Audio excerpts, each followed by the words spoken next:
నేటి నుంచి AP assembly సమావేశాలు 8 బిల్లులు ప్రవేశపెట్టనున్న ప్రభుత్వం. మధ్యాహ్నం ఏపీ కేబినెట్ సమావేశం, అసెంబ్లీలో ప్రవేశపెట్టే బిల్లులకు ఆమోదం.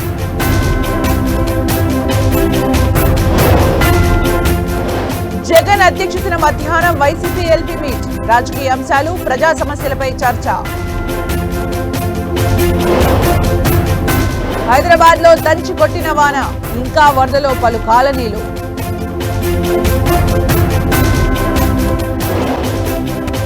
హైదరాబాద్ లో మరొకరి ప్రాణం బలి తీసుకున్న వర్షం, బల్కంపేటలో వర్షపు నీటిలో పడి వ్యక్తి మృతి.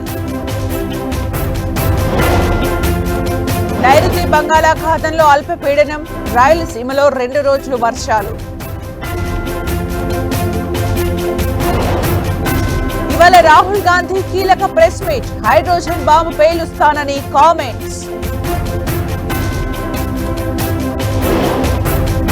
బీహార్లో కేంద్ర హోంమంత్రి అమిత్ షా ఇవాళ పలు అభివృద్ధి కార్యక్రమాలకు శ్రీకారం. బీహార్ ఎన్నికల వేళ ఈసీ కీలక నిర్ణయం, కలర్ ఫోటోలతో ఈవీఎం బ్యాలెట్ పేపర్లు. దిశా పఠానీ ఇంటి వద్ద కాల్పుల కేసు నిందితులు హతం, ఎన్కౌంటర్లో చనిపోయినట్లు ప్రకటించిన పోలీసులు. నేడు శ్రీవారి ఆర్జిత సేవా టికెట్ల విడుదల, కాసేపట్లో డిసెంబర్ కోటా టికెట్లు రిలీజ్.